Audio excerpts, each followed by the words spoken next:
cheaper to drink alone.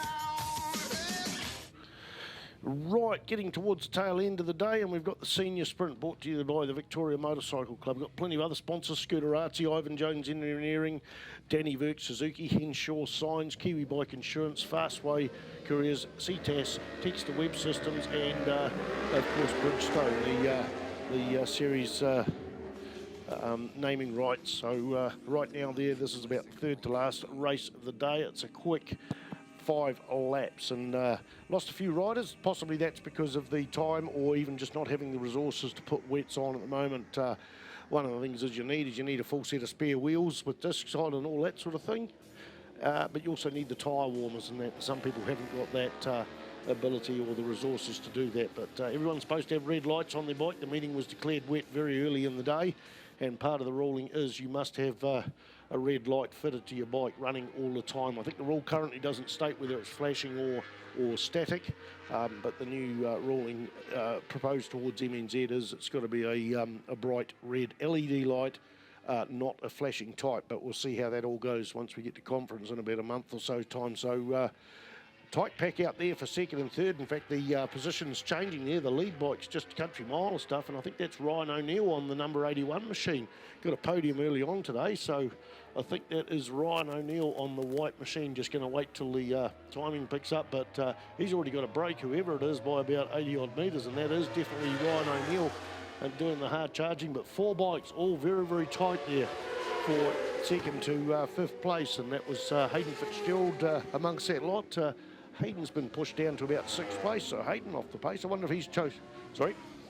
Oh, he's got no spare wheels, so he's out there on slick. So thank you, Tim. More timing sheets. So right now, as they went across the start-finish line, it was Ryan O'Neill, Jesse Wickie, Daniel McGovern, Neville Gibbs, Luke Jelly, and Hayden Fitzgerald, Michael Sorensen, Zurin Wickie, and Esmond Williams. He hasn't completed a lap at the moment. Can't see any yellow flags out there, so that's good to see Ryan O'Neill out there, because a couple of races ago he pulled up on the inside of the hairpin with a machine failure. So it's great to see him back out there and doing so well in these difficult conditions here at Manfield. We had light rain or reasonably heavy shower there 2 races ago with the beginning of the motards and that, and one of the motard riders actually pulled into the pits and put his sign, gave the sign that cut this race off because he wasn't happy with the conditions. But the conditions certainly coming back, and I can see some drying on the track. So Ryan O'Neill, he's running around in the 17:02. I'll be interested to see what he qualified at in, I believe,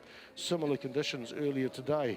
Ryan O'Neill qualified in the 13, so he must have got a dry session. Neville Gibbs has broken away from the rest of the pack there into second place. O'Neill leads it by 7.7 seconds.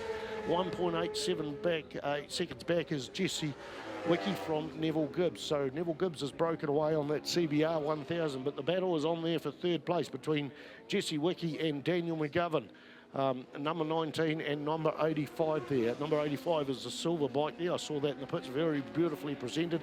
And Hayden Fitzgerald there follows up the field in behind that bunch, but Luke Jelly's amongst those 3 bikes, if that makes sense, coming out of the hairpin at the moment. Luke Jelly not as fast getting out of that hairpin as 85 Daniel McGovern, and Jesse Wickie was even quicker, so they opened up the gap between each other. As we look over into the back of the track there, with 3 laps to go, and Ryan O'Neill from, I think, the Hutt Valley somewhere on the R1 is just pumping that thing harder and harder. Can't quite see whether there's any more rain coming. It's probably just reflection off the pit building here at Manfield. So O'Neill goes through into the 14s at the moment. So he pumped in a 1:13 there. So I was looking at his qualifying times. A 1:13.755 qualifying. He's put in a 1:13.021. And nobody along pit lane to give him an indication of where he sits on the track. Well, he knows he sits out in the front. He can see he's got a clear front on him, but he's no idea what's behind him pretty well, because even if you look behind, you'd have to look over both shoulders on a long pit of the track to even see second place, and that is Neville Gibbs there. The battle's still going on for third place. 3 bikes amongst that lot there. Jesse Wickie, Daniel McGovern, and Luke Jelly there as they go into the hairpin. Is that more rain coming through, or is it just a bit of drama? a bit of rain. I'm not sure about that. We've got the marshals pointing out something. No problem at all. Doesn't matter. I'll be able to poke my nose out and update you on that. So 2 laps to go. There it is. Maxine Bernski there, formerly Maxine Skilton. Good to see her at a racetrack. She's been breeding and got a young daughter in recent times, and very hard to get out of home for that, but good to see her out in the rain there, putting the white flag out, and been doing that all day long with the other people there on the start-finish line. Yeah, I think we've got a little bit more rain, quite a heavy bit of rain. You can see the water getting worse and worse down the front straight for the final lap of the race. So Neville Gibbs goes through there in second spot. Right out tight, it is Jesse Wickie there on the number 19 bike, the GSXR 600, the Waikato scaffolding supported machine.